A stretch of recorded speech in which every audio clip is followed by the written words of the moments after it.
Salut tout le monde, c'est Alan Nobal et Alan Motivation. Alors on se retrouve pour un nouvel épisode du Monday Podcast, le podcast Motivation. Aujourd'hui c'est un podcast spécial parce que j'ai une invitée. Et oui, j'ai Lisa Cerveau qui est avec nous aujourd'hui les amis. Donc voilà, je vais l'interviewer, lui poser quelques questions.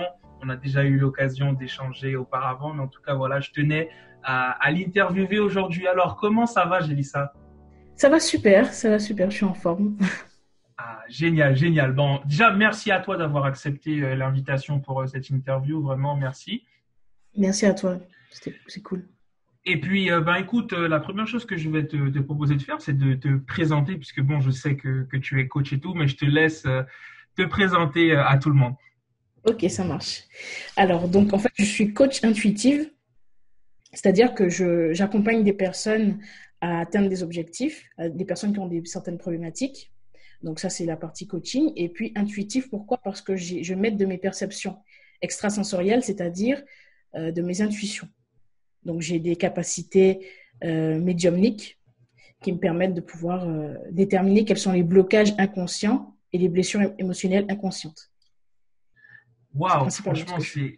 c'est d'accord, je vois. Ben, je t'avoue que ça m'épate. Je trouve ça assez impressionnant, tu vois, par rapport au côté intuitif, à la clairvoyance. Et du coup, on va un petit peu revenir dessus, puisque c'est vrai que c'est la question que je voulais te poser en parlant de ça.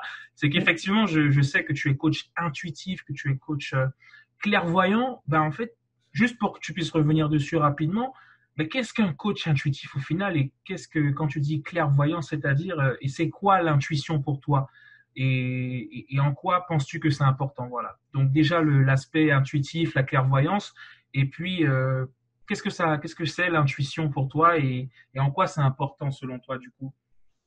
D'abord, si j'ai utilisé le terme intuitif, c'est parce que déjà au départ, j'avais du mal à accepter mes capacités, tu vois. J'avais du mal à accepter cette part de moi. Et je me suis dit qu'on va commencer tranquillement avant de rentrer vraiment dans le sujet spécifique. Étant donné qu'il y a beaucoup de personnes qui ne connaissent pas un peu ce domaine et que ça peut paraître un peu étrange pour certaines personnes, je me suis dit, OK, je vais utiliser ce terme-là. Parce qu'intuitif, finalement, comme tu as dit, ça fait partie de l'intuition et on a tous une intuition. Donc, c'est quelque chose que tout le monde peut comprendre. Tu vois. Donc, j'ai utilisé ce terme-là pour cette raison. En gros, l'intuition, c'est la petite voix intérieure qui nous guide.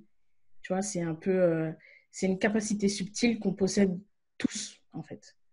Et chez certaines personnes, ça va être très développé, donc dès l'enfance parfois même. Et chez certaines personnes, il faut la développer et, et c'est possible pour tout le monde. Donc le côté clairvoyant, c'est de pouvoir voir des choses. Et en fait, je tends plus vers la médiumnité hein, depuis quelques temps parce que ça correspond plus à ce que je fais, c'est-à-dire que je détermine grâce à mes perceptions quels sont les blocages inconscients, comme je t'ai dit, et les blessures émotionnelles. Donc, c'est plus de la médiumnité, on pourrait dire. Parce que la clairvoyance, je m'éloigne petit à petit de ce terme-là. D'accord, Parce d'accord. que je considère, j'ai appris des choses en rencontrant des gens aussi. J'ai compris qu'en fait, c'était plus de la prédiction, entre guillemets, alors que la médiumnité, c'est vraiment aller voir en profondeur ce qui bloque. Ah ouais, c'est super intéressant. Je crois que c'est la première fois que j'entends ce terme de médiumnité. Et Mm. tu sais, moi, en vrai, quand j'entends dans ma tête la représentation mentale que j'ai, qui a on va dire l'attribut, hein, qui est le terme qui est attribué à tout ce qui va être médium, c'est j'ai quelqu'un avec une boule de cristal, tu Ah vois, ouais, qui voit un ouais, peu. ouais, Et c'est vrai que je comprends. ça peut être perturbant, mais c'est d'autant plus intéressant de découvrir et de comprendre, tu vois, parce que est-ce que tu penses, bah après tu m'as dit que voilà, chacun a son intuition et c'est vrai, mais au Mm. final, quand on parle comme ça, j'ai l'impression que ça relève du don, tu vois, peut-être que je me trompe, hein, mais ça t'arrive de te demander si t'as pas un don ou t'as pas enfin, Alors, le terme don, c'est un terme que j'aime pas spécialement. Pourquoi? Parce que ça voudrait dire qu'on exclut une partie de la population, en fait. Ça voudrait dire qu'il y a certaines personnes qui sont, entre guillemets, élues et d'autres non. Donc, j'aime pas forcément ce terme-là pour ces raisons-là. Et moi, je dirais plutôt que c'est des capacités. C'est pour ça que j'utilise beaucoup le terme de capacité extrasensorielle, parce qu'on peut tous développer ça. Et donc, oui, j'ai des capacités que tout le monde n'a pas, en tout cas à l'heure actuelle, mais je ne considère pas que c'est un don, en fait. C'est-à-dire que ce que je perçois, je pense, vraiment que tout le monde peut le développer. Vraiment, il faut le vouloir et il faut aussi se reconnecter à ses intuitions, enfin, à ses ressentis, à ses perceptions, à ce qu'on ressent dans notre corps, en fait. Ouais, je vois. Franchement, c'est super intéressant, vraiment. Et du coup, moi, j'arrive du coup à, parce que là, on a un peu compris ton univers et comment tu procèdes. Je voulais savoir du coup, bah, comment se déroule un peu une séance type avec les personnes que tu accompagnes. Est-ce que ça varie? Est-ce que tu as un process? Si demain je décide de me faire coacher par toi ou une personne hein, qui nous écoute là se dit ah ouais bah quand même j'ai envie de découvrir, j'aimerais savoir comment ça se passe un peu. Du coup, comment tu pourrais nous expliquer ça? Alors oui, j'ai une certaine méthodologie, mais c'est assez différent en fonction des gens. C'est toujours Ouais. différent parce que ça va dépendre de ce que je ressens par rapport à la personne, ça va dépendre s'il y a une certaine connexion ou pas, ça va dépendre si, par exemple, avec certaines personnes, je vais devoir creuser un peu plus, alors qu'avec d'autres, tout va être visible assez vite, tu vois. D'accord, d'accord. Donc, ça va dépendre de tout ça, de plein de facteurs et de là où la personne se situe. C'est-à-dire si c'est quelqu'un qui travaille sur elle déjà, si c'est quelqu'un qui est plutôt spirituel, ou si c'est quelqu'un qui jamais entamé de travail personnel. Et, et donc, en fait, j'offre 30 minutes de coaching donc, aux personnes que ça intéresse. Et dans ces 30 minutes, j'essaie de comprendre les problématiques de cette personne, j'essaie de comprendre ce qui bloque, je me connecte aussi à mes ressentis. Et par la suite, si de mon côté, je considère que j'ai ce qu'il faut pour accompagner cette personne et que cette personne aussi est OK, ben je lui propose un accompagnement. Voilà. D'accord, je vois. Et c'est intéressant ce que tu dis quand tu dis qu'il y a des personnes. Déjà, ça dépend. Ça, j'aime bien, puisqu'effectivement, ça va vraiment dépendre des personnes et tout. Et en fait, tu as dit que les personnes, en fait, parfois, il y en a celles avec qui ça allait mieux et la connexion se faisait plus rapidement. Une personne qui, par exemple, avec qui il y aura peut-être plus de difficultés, où il faudra aller creuser, c'est une personne qui parle moins, qui se livre moins, qui a moins confiance. Qu'est-ce que tu as pu remarquer à ce niveau-là? C'est une question que je me pose, perso. Et je me dis, quand une personne, tu sens qu'il y a que tu dois creuser, est-ce que c'est parce que la personne, finalement, elle veut pas trop parler, elle dit pas, puisqu'on dit souvent en coaching qu'il faut réussir à comprendre ce que la personne ne dit pas et pas ce qu'elle dit, à travers ses silences aussi. Et au final, est-ce que c'est parce que la personne ne parle pas suffisamment ou parce qu'elle n'a pas suffisamment confiance ou parce qu'elle n'a pas suffisamment envie de se livrer que ça bloque? Selon toi, pourquoi ça bloque au final? Alors oui, parfois. Parfois, ça peut être quelqu'un qui a du mal à parler, une personne qui a du mal à répondre aux questions aussi, et qui qui n'a pas forcément des réponses qui vont peut-être paraître simples, hein, Ouais. mais qui n'a pas forcément les réponses par rapport à elle parce que c'est pas vraiment interrogé afin de savoir qui elle est. Tu vois. Mhm. Donc oui, parfois c'est un peu ça, mais parfois aussi il y a des personnes qui ne parlent pas beaucoup, mais je vais quand même ressentir ces choses-là. Et je pense que ça arrive quand ça doit arriver, c'est-à-dire que je vais recevoir les messages que je dois recevoir quand je dois les recevoir. Tu comprends? Donc, c'est-à-dire D'accord. au premier contact, je peux avoir des difficultés, je peux avoir à creuser, mais peut-être qu'à la troisième consultation, tout va se débloquer parce que ce sera le moment. Il y a des gens qui ne sont pas prêts à entendre certaines choses. Il y a des gens qui ne sont pas assez ouvertes au niveau de leur conscience à entendre certaines choses. Et je pense que tout est parfait. C'est-à-dire que si cette personne, comment dire, si cette personne n'a pas les réponses aujourd'hui, c'est parce qu'elle ne doit pas les avoir en fait. Et qu'elle les aura au moment où elle sera prête à recevoir ça. Il y a des gens qui ne sont pas prêts à intégrer certaines choses que je peux leur dire. Tu comprends? D'accord, je vois. Ouais, ouais, je vois clairement ce que tu veux dire. Du coup, on arrive sur une question aussi qui est un petit peu liée de près ou de loin, mais justement, je voulais ton avis par rapport à la confiance en soi. Pour toi, ça veut dire quoi avoir confiance en soi? Je pense qu'aujourd'hui, la confiance en soi, c'est quelque chose de très important pour pouvoir se lancer dans quoi que ce soit, faire beaucoup de choses. Au final, ça part beaucoup de là. Pour toi, c'est quoi la confiance en soi, du coup? Mais pour moi, la confiance en soi, c'est la capacité à agir pour aller en direction de quelque chose qui est important pour toi ou quelque chose qui peut être challengeant en fait. Et beaucoup de gens confondent justement la confiance en soi et l'estime de soi, alors que c'est deux choses différentes. Estime de soi, ça va être la façon dont tu te perçois, alors que la confiance en soi, c'est la capacité à agir. C'est l'action, en fait. Tu vois. Ouais, C'est je vois. l'état dans lequel tu es quand tu agis. Ok, je vois le truc. Du coup, est-ce qu'on peut dire que comment dire, l'estime de soi, c'est la perception, entre autres, de soi et la confiance en soi est plus liée à l'action? Est-ce qu'on peut dire que c'est plus perception dans un sens et action dans l'autre? Exactement, moi je dirais ça. Et finalement, la confiance en soi se mesure souvent en dehors de la zone de confort, justement. C'est Ça vrai, se je te mesure à rejoins. ce moment-là. Et on peut avoir confiance en soi dans certains domaines et pas dans d'autres. On peut avoir confiance en soi dans notre capacité à séduire, par exemple, et pas avoir confiance en soi au niveau intellectuel ou au niveau pro.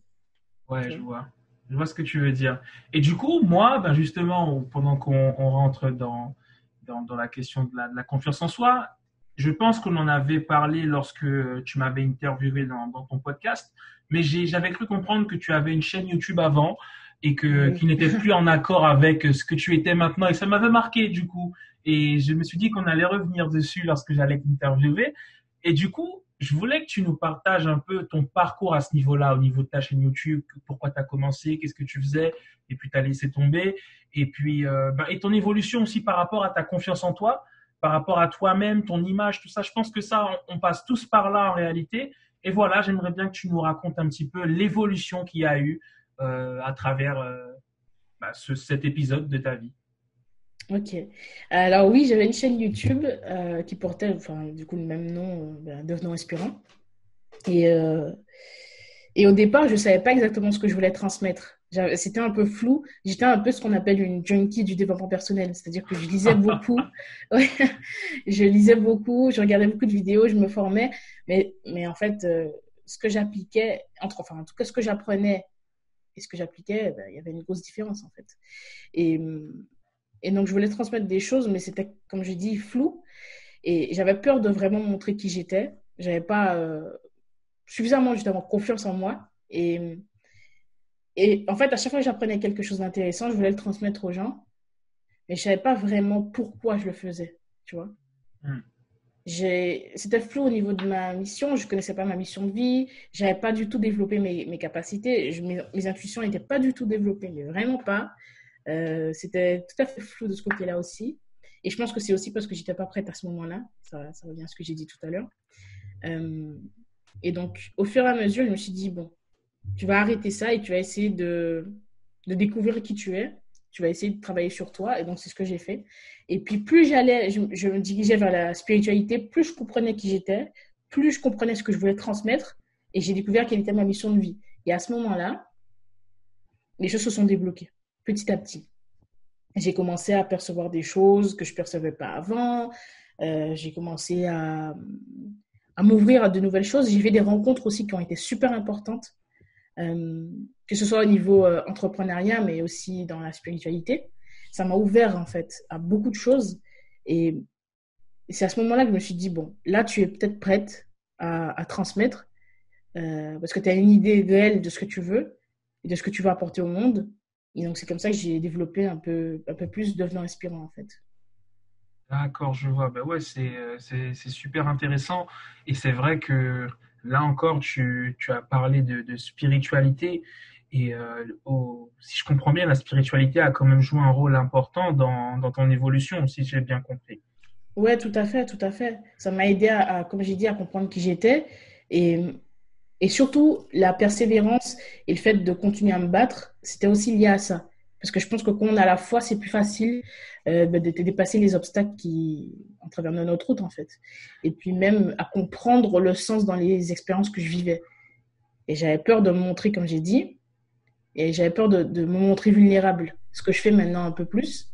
Et la spiritualité, ah oui, ça joue un gros rôle dans tout ça. Je, je, je comprends tout à fait ce que tu veux dire par rapport à la spiritualité parce que moi-même étant croyant et développant, après je sais pas si comment ce que tu entends vraiment par spiritualité, si vraiment tu parles de religion en soi, de Pas du tout. Dieu.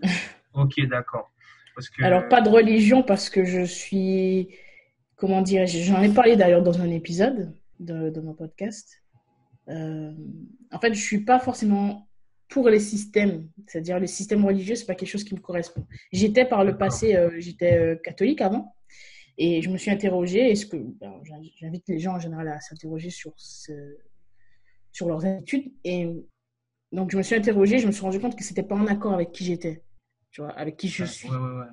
Et je pouvais plus, en fait, continuer comme ça. Et je me suis ouverte à d'autres choses. Et finalement, plus je m'éloignais de ça, plus je me retrouvais. Et plus je comprenais ce que je vivais. C'est-à-dire que pour moi, maintenant, tout est cohérent parce que ça a un sens. Alors que quand j'étais dans un système, ben, c'était pas vraiment cohérent. J'avais pas forcément les réponses à mes questions. D'accord, je vois. Donc, c'est intéressant. Et en ce qui me concerne, personnellement, je ne m'identifie pas à une religion, tu vois. J'ai vraiment décidé d'avoir une approche, disons, directe entre Dieu et moi sans qu'il y ait d'intermédiaire. Ça, c'est un Yes. choix. Parce que, je veux dire, je crois qu'on en a peut-être un petit peu parlé, je m'en souviens plus trop. Mais en tout cas, voilà. Et c'est vrai que la foi, et parfois, en fait, j'arrive dans certaines situations et je me dis clairement, la seule chose qui me garde là, qui me permet de m'accrocher, c'est ma foi, ma Mm. spiritualité. Parce que si c'était pas ça, je pense que j'aurais soit fait un truc qu'il fallait pas faire, soit abandonné réellement et vraiment je laisse Dieu prendre les commandes. Ça, c'est vraiment personnel.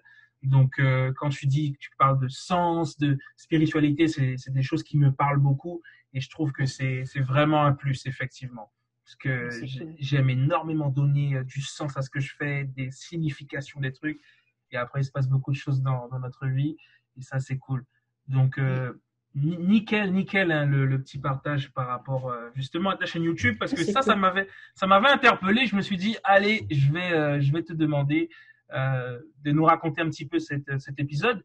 Et là, du Yes. coup, la question que je vais te poser, c'est bah, finalement toi qui as réussi à développer ta confiance en toi. Est-ce que tu as un conseil ou un ou plusieurs conseils que tu donnerais à une personne qui cherche à avoir confiance en elle, par exemple, qui veut lancer son activité ou voilà, que ce soit une activité de coach ou autre, mais on pourrait dire principalement de coach, mais bon, on peut élargir. Quel conseil t'auras donné de manière générale à une personne qui nous écoute aujourd'hui, par exemple, et qui voudrait développer sa confiance en soi? Ben, d'abord, je lui dirais ben, d'apprendre à se valoriser, c'est-à-dire valoriser ce qu'elle est maintenant. Pas attendre justement d'avoir plus Hmm, pour trouver ce qu'il y a de positif chez elle, tu vois, de valoriser vraiment chaque détail, chaque petite chose positive, chaque qualité. C'est la première chose, parce que le regard qu'on porte sur nous, c'est aussi ce qui va ben, nous permettre de passer à l'action ou pas. Comme je disais, il y a une différence entre estime de soi et confiance en soi, mais l'estime de soi, en la développant, on peut aussi développer la confiance en soi. Moi, ça marche ensemble. Et donc, c'est la première chose, c'est vraiment se valoriser, changer son langage interne, tu vois. La façon dont on s'exprime avec soi-même. ouais, Si tu passes ton temps à te dire que tu es nul, que tu vas pas y arriver, bah forcément, il y a de fortes chances que tu n'y arrives pas, tu vois. Donc, changer son langage interne et puis déterminer ce que tu veux, déterminer ce qu'elle veut et pourquoi elle le veut. Déterminer réellement l'objectif qu'elle veut se fixer et pourquoi elle veut développer ça. Et si le pourquoi est suffisamment fort, ce sera beaucoup plus simple bah, de tenir sur la durée, tu vois. Et la dernière chose que je dirais par rapport à la confiance en soi, c'est de se confronter régulièrement à l'inconfort, petit à petit, et vraiment de façon régulière. Donc je ça, vois. c'est ce que je dirais. Parce que plus tu vas te confronter à ça, c'est un peu comme le rejet, hein, plus tu vas te confronter à ça, plus ça sera OK pour toi. Tu vois. Mais vraiment Ouais. petit à petit. Il vaut mieux faire des petites actions, tu vois, assez régulièrement, euh, plutôt que de faire des choses comme ça énormes et de temps en temps ou tous les 6 mois, tu vois. C'est vrai, Donc, je et suis puis d'accord. pour la partie coach, moi je dirais qu'il faut développer son autodiscipline et travailler sur soi. Se remettre en question sans cesse, sans cesse, sans cesse, et essayer de construire son identité et se former aussi. D'accord, super, super. Merci beaucoup pour tous ces conseils qui, à mon avis, vont vraiment tomber dans la bonne oreille. En tout cas, J'espère. vraiment, c'est super cool. Et je reviens sur un truc que tu as dit tout à l'heure qui m'a interpellé. Alors, je l'avais en tête tout de suite. Ça m'a échappé. Il faut que ça me revienne tout de suite, tout de suite, tout de suite. Tu as parlé de... Oh là là, c'est pas vrai. Ah, j'avais l'argument, je voulais revenir dessus là. Ah oui, voilà, tu as Et parlé de pourquoi peut-être? non, même pas. Tu as parlé de vulnérabilité. Et ça, c'est quelque chose Ah, que je trouve très intéressant. Tu as dit que tu montrais certaines de tes vulnérabilités petit à petit. Et en fait, c'est vrai que je pense que c'est vraiment important de le faire parce que, à mes yeux, c'est à travers nos vulnérabilités que les gens peuvent s'identifier aussi, tu vois. C'est à travers les épreuves qu'on a vécues et comment on les a surmontées que les gens peuvent justement voir que on n'est pas des super héros. Puisque souvent, tu vois, certaines personnes pensent, ah oui, toi, t'es coach, toi, t'es speaker, tu es parfait, etc. Malheureusement, beaucoup de gens pensent ça. Alors que non, c'est juste que tu as des méthodes, des techniques, des outils pour te relever, pour analyser, pour avancer. Et c'est ça qui fait la différence. Et Exactement. c'est pour ça que je pense vraiment que cette idée de montrer sa vulnérabilité, c'est vraiment bien et il y a Ouais. vraiment quelque chose à faire.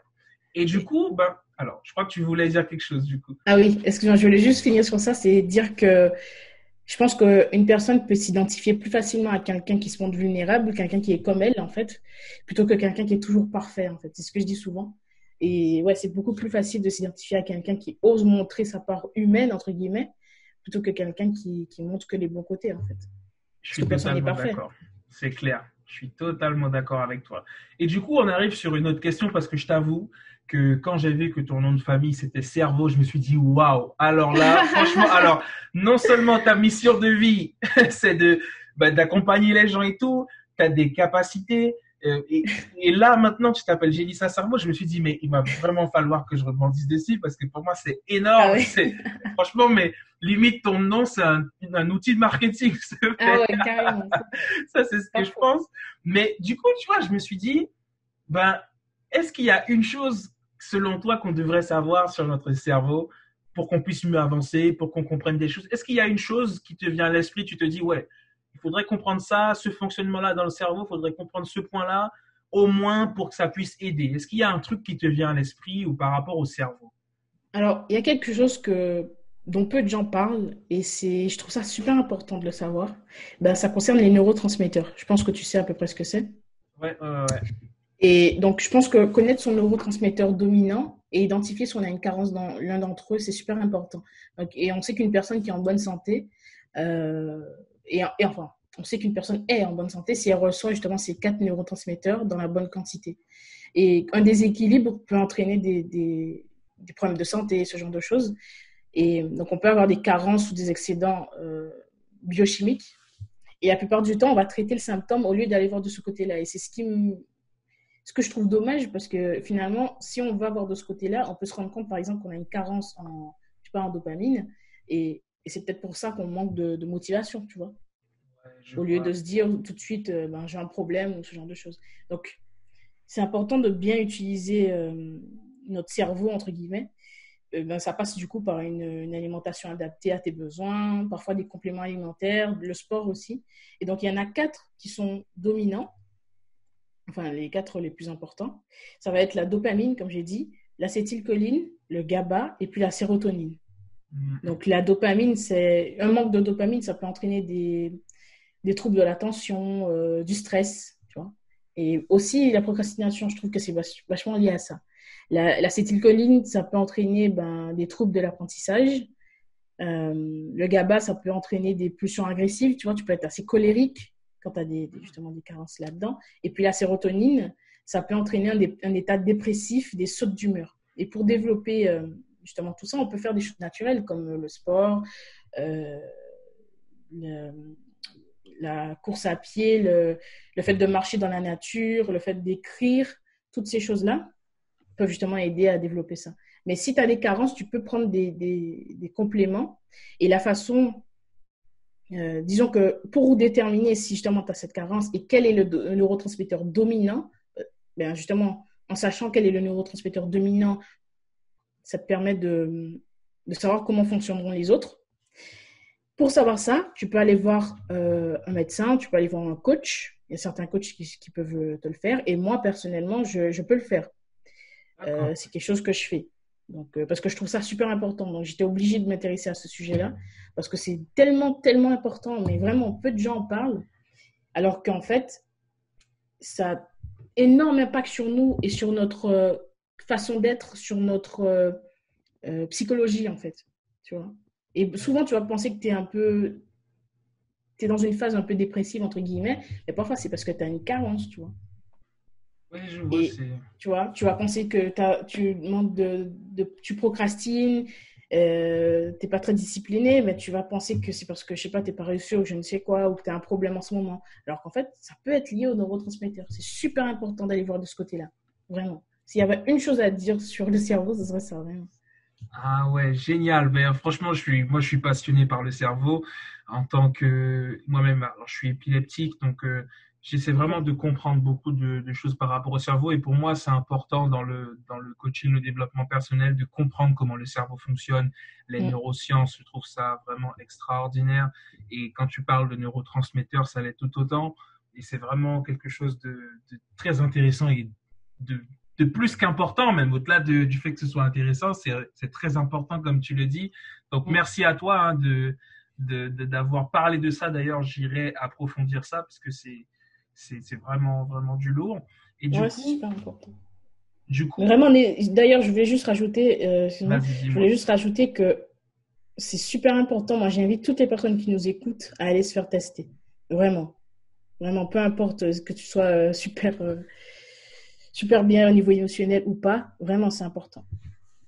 Ouais, maintenant que tu le dis, je me dis que moi-même, hein, de toute façon, ça m'intéresse hein, en vrai parce Ouais. que c'est super intéressant, quoi, clairement. Mm. Et du coup, on a parlé de capacités extrasensorielles tout à l'heure. J'ai envie de te poser une question toute simple et tu as dit que, en tout cas, je pense que c'est de ce que tu as dit, qu'on peut développer son intuition, qu'on peut Yes. développer certaines choses, même si certaines personnes ont parfois un développement déjà plus avancé. Est-ce que, de manière concrète, tu pourrais nous donner peut-être une astuce ou deux, un outil ou deux pour savoir comment on pourrait faire? Par exemple, moi, si j'aimerais développer mon intuition, par exemple, est-ce que tu as une technique que tu pourrais partager avec nous pour qu'on puisse le faire? Alors, alors déjà, de mon côté, j'ai pas forcément choisi de développer ça. Ça s'est arrivé au fur et à mesure. D'accord. Donc, c'est que récemment, en fait, je me suis penchée là-dessus pour justement arriver à voir des choses que je ne pouvais pas voir. Et donc, moi, ce que je donnerais comme conseil, déjà, c'est se reconnecter à ses sensations, à ce qu'on ressent dans son corps physique. C'est ce que beaucoup de gens oublient de faire. Ce qu'on ne fait pas parce on a une vie à 100 à l'heure comme ça.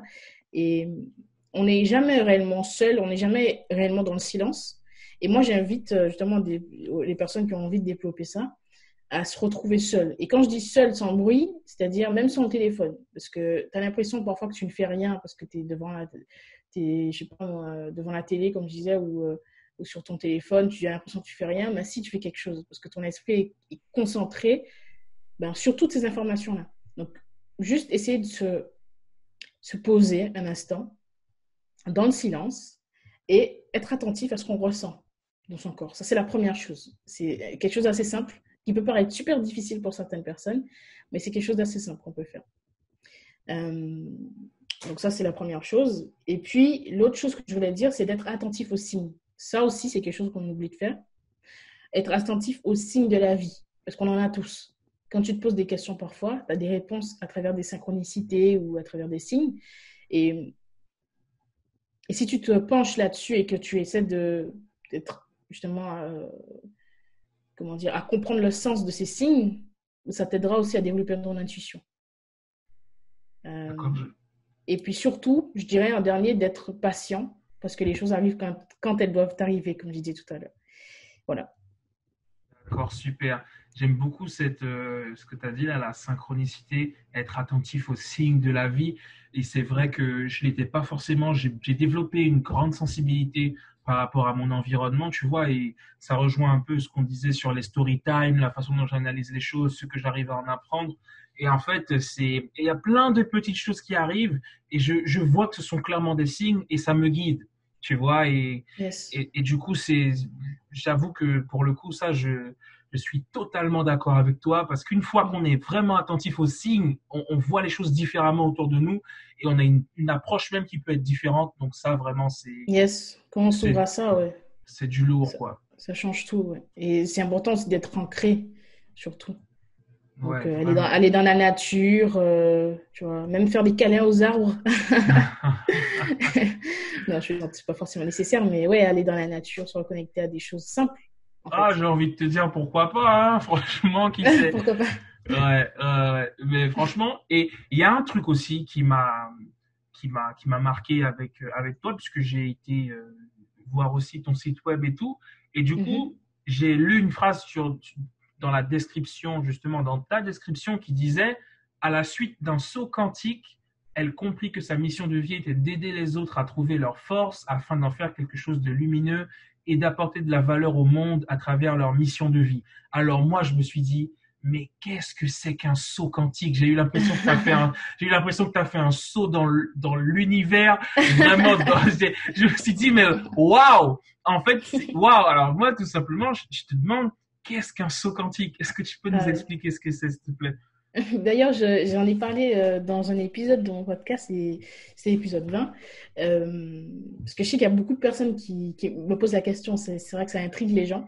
L'épisode 20, ok, je prends note. Ouais.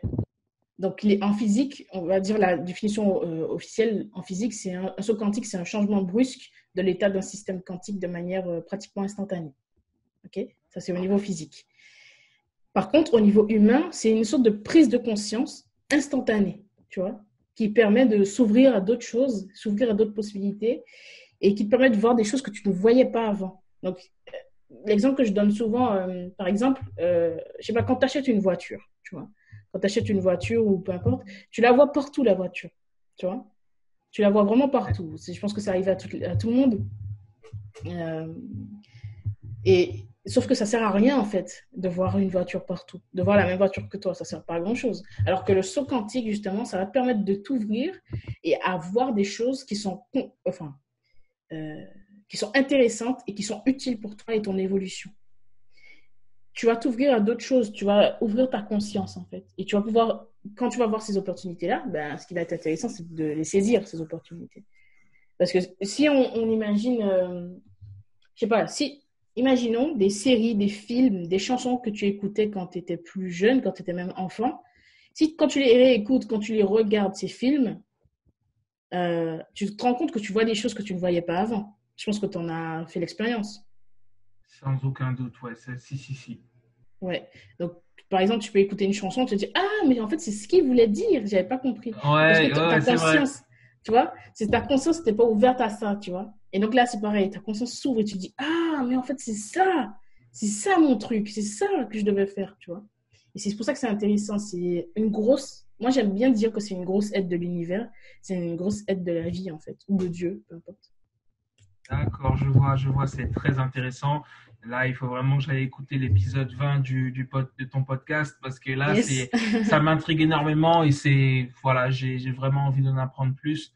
Donc, j'hésiterai pas à aller écouter ton podcast, l'épisode 20. Et Super. d'ailleurs, j'invite tout le monde à aller l'écouter puisque c'est vraiment, waouh! C'est vraiment cool. Et du coup, ce que je voulais te demander pour pouvoir tout simplement finir cette interview avec toi, c'est, ben toi, quelles sont les personnes qui t'inspirent aujourd'hui ou qui t'ont même inspiré? Par exemple, je sais que moi, Eric Thomas m'inspire beaucoup. C'est une référence pour moi. Toi, aujourd'hui, quelles sont les personnes qui t'inspirent? Dis-moi. Alors, cette question, pour moi, c'est un peu difficile d'y répondre parce qu'il y a vraiment beaucoup de personnes qui m'inspirent aujourd'hui. Mais je dirais dans le domaine un peu du cerveau, des neurosciences, il y a David Lefrançois. J'en parle un peu assez souvent aux gens. Parce que c'est cette personne en fait qui m'a ouverte à justement ce milieu des neurosciences que je trouve fascinant. Et ça m'a permis de comprendre beaucoup de choses et sur moi et sur les personnes que j'accompagne et puis sur la vie en fait. Donc il y a déjà cette personne-là. Il y a Anthony Robbins, je pense que tu connais. Euh, voilà. Et puis il y a même Oprah au début parce que son parcours en fait me fascine et quand j'ai un peu plus appris sur son parcours, je me suis dit mais en fait c'est quelqu'un qui est parti de rien et qui a réussi à atteindre un tel niveau d'influence, c'est juste hallucinant. Donc, ça m'a permis de me dire, mais en fait, tout est possible, tu vois. C'est ces personnes-là, en fait, qui m'ont permis de me rendre compte qu'en fait, il y avait des choses à faire, tu vois. Et D'accord. que si on veut vraiment, si on prend le temps de se connaître, de savoir ce qu'on veut, et qu'on travaille dur, ben, tout est possible, en fait. D'accord, super. D'ailleurs, je sais pas si c'est toi qui m'as parlé de David Lefrançois, mais c'est vrai que pour le coup, Ouais. en termes de coach français et spécialiste en Pour neurosciences, moi, c'est le lui, meilleur. je le suis vraiment et ah ouais, j'ai appris pas mal de choses grâce à lui. J'ai regardé plusieurs de ses conférences en ligne. Et d'ailleurs, pour te dire la vérité, je compte et j'ai pour objectif de faire sa formation de coach parce que j'ai Ah oui, vraiment envie, ouais, carrément, j'ai vraiment elle est envie de top. la faire. En présentiel ou celle qui est en ligne? J'aimerais en présentiel, mais si je peux pas, je ferai au moins en ligne, tu vois. Ok. Ouais, ça, c'est un de mes objectifs. Je sais pas quand, puisqu'il faut aussi que les finances suivent. Mais c'est vraiment pour le coup une personne avec qui j'aimerais me former, quoi. Il est incroyable, vraiment. Vraiment, il est. C'est incroyable. Et pour le coup, je trouve qu'il met vraiment en avant, tu sais, le côté cerveau, neurosciences et tout. Et ça, pour moi, Yes. c'est indispensable. Et c'est pour ça que je prends certaines énergies chez différents coachs, chez différents speakers. Tu vois, chez Mm. certains, je vais vouloir l'énergie à proprement parler. Chez d'autres, je vais vouloir tout ce qui va être la neuroscience, le cerveau. Pour moi, Mm. tu es complet quand tu as l'énergie, tout ce qui est en rapport avec le cerveau que tu as. Yes. Enfin, là, tu deviens vraiment un coach complet à mes yeux et c'est vraiment intéressant. Ouais, et ce que je trouve trop bien avec lui aussi, c'est sa capacité d'enseigner. Tu vois, il est très pédagogue. Il arrive à te faire comprendre des concepts, justement, neuroscientifiques complexes, de façon tellement simple. Et ça, je trouve que c'est une qualité énorme. C'est une qualité énorme, C'est clair, vraiment. c'est clair. C'est pas donné à tout le monde. Mais en Yes. tout cas, ok, d'accord, ça marche. Franchement, merci à toi d'avoir répondu à toutes ces questions et Ben, j'irai merci à vraiment toi. écouter Merci à toi de ton m'avoir podcast. invité, c'est cool. Ah, bah, avec plaisir, vraiment. Et j'en ai encore appris, j'ai encore appris des choses sur toi. Donc voilà, vraiment, je recommande à toutes celles et ceux qui nous écoutent d'aller découvrir Gélissa, découvrir son univers, son site, son podcast. Et d'ailleurs, je crois que tu auras bientôt une chaîne YouTube active, c'est ça ou... Yes, ça, je suis en préparation là en ce moment. Donc ça va D'accord, arriver. ça marche. De toute façon, vous retrouverez en description de ce podcast les liens pour pouvoir retrouver Gélissa sur les différentes plateformes. Rassurez-vous, tout sera là. Et puis voilà, en tout cas, c'était un plaisir de t'avoir, Gélissa, aujourd'hui sur le podcast Motivation pour ce Monday podcast. Et puis, ben voilà, moi je te dis à la prochaine et puis à bientôt. Super, merci à toi. À bientôt. Allez, ciao!